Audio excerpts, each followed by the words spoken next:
সম্মানিত ভিউয়ার্স, আসসালামু আলাইকুম। আমি মোহাম্মদ ইনজামুল হক টিপু। আজকে আবার চলে এসেছি যুবা গ্রুপ পক্ষ থেকে বরাবরের মতো নতুন একটি প্রতিবেদন নিয়ে। আজকে আমি আপনাদেরকে দেখাবো একজন সফল গরুর খামারির গল্প। তাকে আমি সাথে নিয়ে আজকে আসি। তার কাছ থেকে তার পথ চলার শুরুটা এবং বর্তমানে কী অবস্থা সব সম্পর্কে জানার চেষ্টা করব, আপনাদেরকে সামনে তুলে ধরার চেষ্টা করব। আমার সাথে থাকবেন, চলুন তার কাছে যাই। আসসালামু আলাইকুম। ওয়ালাইকুম আসসালাম। কেমন আছেন ভাই? জি আলহামদুলিল্লাহ ভালো। ভাই, আপনি আমার দর্শকদের সাথে নামটা বলবেন। আমার নাম মোহাম্মদ মারুফ হোসেন।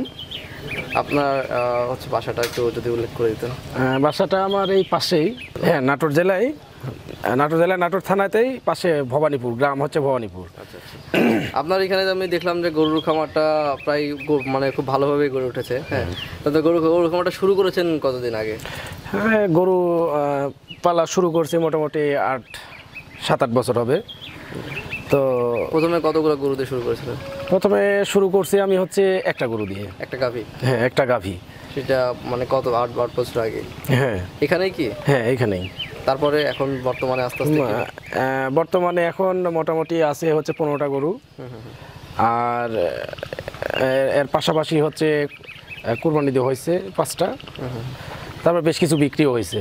আচ্ছা, আপনার যে গরুর খামার, এই গরুর খামারে কি আপনার হচ্ছে যে আছে কি বলে গাভীগুলা, সেই গাভীগুলা আর ষাঁড় গরু, এগুলো আপনারা প্রসেসিং কীভাবে করেন? যে ষাঁড়গুলা কী করেন আর গাভীগুলা কী করেন? গাভীগুলো হচ্ছে আপনার দুধের জন্য গাভীগুলোকে আলাদা রাখা হয় আর ষাঁড়গুলোকে আলাদা রাখা হয়। রেখে ওগুলোকে কী করেন? ওগুলো কি কুরবানি শুধু না? কুরবানির পাশাপাশি মনে করেন যে বছরে হচ্ছে যেগুলো সাইজ হয়ে ওঠে যে কুরবানি দেওয়া যাবে সেগুলোকে বিক্রি করা হয়। আচ্ছা। আর গাভীগুলোর হচ্ছে পাশাপাশি দুধ বিক্রি করা হয়, খাওয়া হয়। আচ্ছা আচ্ছা। তো এখানে দুধের কেজিটা কত? দুধের কেজি এখানে হচ্ছে 50-60 টাকা কেজি। তাহলে তো মাশাআল্লাহ ভালো। হ্যাঁ, আমি তো এর আগে পাবনায় গেছিলাম, আপনাদের দেখাইছি অলরেডি। আমার পাবনার এখন ভিডিও আছে অনেক, যে ওখানে 25 টাকা 30 টাকা কেজি দুধ, কিন্তু এখানে কিন্তু অনেক ভালো দাম দুধের। এখানে কি কি জাতের গরু আছে আপনার কাছে? এখানে গরু আছে আপনার হচ্ছে কচের গরু, সব ক্রস? হ্যাঁ, ক্রস থেকে অস্ট্রেলিয়ান কিংবা জার্সি এগুলো সব ক্রস? হ্যাঁ, ক্রস, মানে দেশি গরু থেকে ক্রস করা? হ্যাঁ, ক্রস করা হয়েছে। তো এখন বর্তমানে আপনার গাভীর সংখ্যা কয়টা? গাভীর সংখ্যা আছে হচ্ছে মোটামুটি ধরেন 8টার মতো। 8টা গাভী আছে? হ্যাঁ, আর বাদ বাকি হচ্ছে 7। আর বাছুরের এই ছোট বাছুর দিয়েই মানে টোটাল। আচ্ছা আচ্ছা, বাছুর দিয়ে। আচ্ছা, আপনার এই যে কটা 8টা গাভী থেকে, এই গাভী থেকে দুধ কত লিটার পাচ্ছেন? এগুলো তো ক্রস। দুধ প্রথম অবস্থায় একটা থেকে দেখা যাচ্ছে 4-5 কেজি করে পেতাম। তো টোটাল বেশ কিছুই হতো। আর আপনার এখন যেহেতু বাছুরগুলো বড় হয়ে গেছে এজন্য দুধ এখন কমে গেছে। এখন একটা দেখা যাচ্ছে 2 কেজি 2.5 কেজি এরকম। তাহলে তেমন বেশি দুধের গরু না। তো আমরা অনেক জায়গায় দেখি যে অনেক বড় বড় গরু দিয়ে অনেক খামার শুরু করে, অনেক বেশি দুধ দেয় এবং অনেক দামি গরু দিয়ে শুরু করে। তা আপনার কি মনে হয় যে এরকম ক্রস গরু দিয়ে শুরু করাটা ভালো না বেশি দামের গরু দিয়ে শুরু করা? তো আমরা এত দামি গরু পালা আসলে এখানে একটা বিলের মধ্যে অনেকটা রিক্সের ব্যাপার। হ্যাঁ, এটা একটা বিল, মানে এটা ভেদরা বিল আর কি।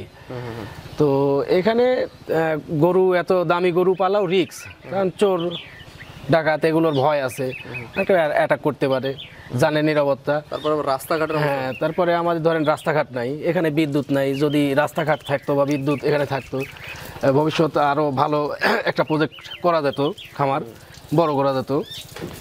আপনার এই যে বিদ্যুৎ নাই, আপনার গরুগুলোকে কি করেন লাইটের ক্ষেত্রে? লাইটের ক্ষেত্রে আপনার হচ্ছে যে সৌর আছে, সৌর বিদ্যুৎ। হ্যাঁ, সৌর দিয়ে হচ্ছে ধরেন লাইট দেওয়া হয়।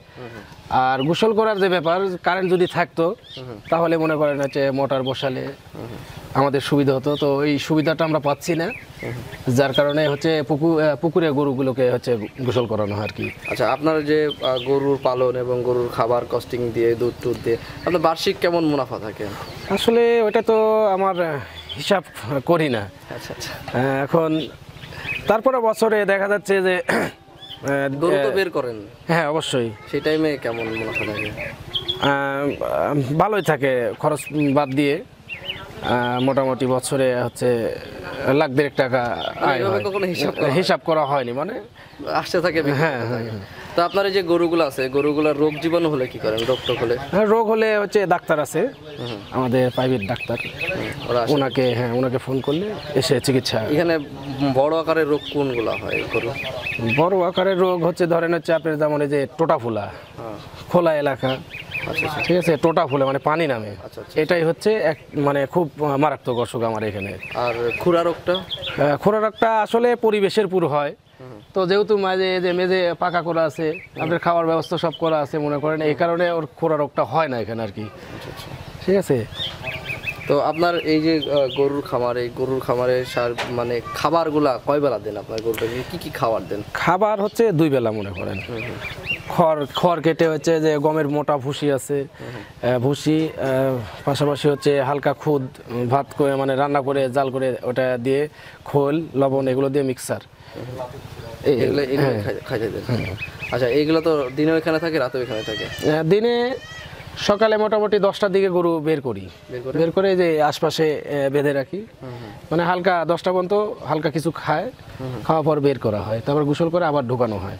আচ্ছা আচ্ছা আচ্ছা। এগুলো পরিষ্কার করাও হয় সব। এটা প্রতিদিন গোসল করানো যায়? হ্যাঁ, প্রত্যেক দিন গোসল করা হয়। আচ্ছা, আপনার যে বকনা গরুগুলো আছে, এইগুলা হচ্ছে আপনার যে দুধটা, এই দুধটা কতদিন পর্যন্ত পালে একটা গরু থেকে? একটা গরু থেকে মোটামুটি একদম ঢিলে মানে 8 মাস 7-8 মাস পাই। হ্যাঁ। এটা কি ঘাস খাওয়ানো হয় এদেরকে? ঘাস না, ঘাস এখানে খাওয়া হয় না, ওইভাবে ঘাসের আবাদও করা হয় না, আর এতগুলো গরু তো ঘাস কেটে খাওয়ানো সম্ভব না। বুঝতে পারছি। তো আপনার সাথে কথা বলে ভালো লাগলো। এখন যদি কেউ নতুন উদ্যোক্তা যদি গরুর খামার করতে চায়, তাদের উদ্দেশ্যে আপনি কি বলবেন? আমি তাদের বলবো যে গরুর খামার শুরু করতে। কেমন গরু নিয়ে শুরু করবে এবং কিভাবে শুরু করবে? গরু যদি মানে সেরকম ভালো পরিবেশ হয় তাহলে ভালো গরু দিয়ে শুরু করা উচিত। মানে বিদেশি যে গরুগুলো আছে ওগুলো হচ্ছে অল্প দিনে বেশি টাকা আয় করা সম্ভব, আর দেশি গরুর দাম কম, বাড়ে না, বাড়ে কম, খাবার বেশি লাগে। ঠিক আছে। তো দুধের দামটা বেশি বলে? হ্যাঁ ঠিক। হ্যাঁ, দুধের দামটা বেশি দেখে আমরা একটু মানে লাভবান হচ্ছি। দুধে যেহেতু 50-60 টাকা লিটার, মানে অনেক দাম দুধের। একটা গরুর থেকে যদি 8 মাস দুধ পাওয়া যায়, তো মনে করেন যে কত লিটার হিসাব করলে ওটা পাওয়া যাবে, আসলে কেউ হিসাব করে না, অনেক লিটার দুধ। তাহলে ওইটা যদি হিসাব করি, বছরে একটা গরু যখন বাছুর দিবে মোটামুটি দেখাচ্ছে 10-20 হাজার টাকা দুধ বিক্রি করেই হয়ে যাচ্ছে। মানে হ্যাঁ, বাছুরটাও থেকে যাচ্ছে, বাছুরটাও লাভ। খাবার খরচ আপনাদের এখানে যেহেতু সব কোনো কিনে খাওয়ানোর পরেও কি প্রফিট থাকছে? হ্যাঁ, অবশ্যই প্রফিট থাকছে। আচ্ছা আচ্ছা। তো আপনার সাথে কথা বলে ভালো লাগলো, অসংখ্য ধন্যবাদ আপনাকে। আপনাকে দেখে হয়তো আরও অনেকজন উৎসাহিত হবে। তো আপনার জন্য দোয়া থাকবে। আসসালামু আলাইকুম। ওয়ালাইকুম আসসালাম। তো আপনাদেরকে আজকে আমি একজন সফল গরুর খামারিকে দেখানোর চেষ্টা করলাম, তার কাছ থেকে তার পার্সোনাল এক্সপিরিয়েন্স সম্পর্কে জানার চেষ্টা করলাম। তো দেখা হবে কোনো এক সময় কোনো একজন সফল ব্যক্তির পাশে। সেই পর্যন্ত ভালো থাকবেন, আমার জন্য দোয়া রাখবেন। ধন্যবাদ। আসসালামু আলাইকুম।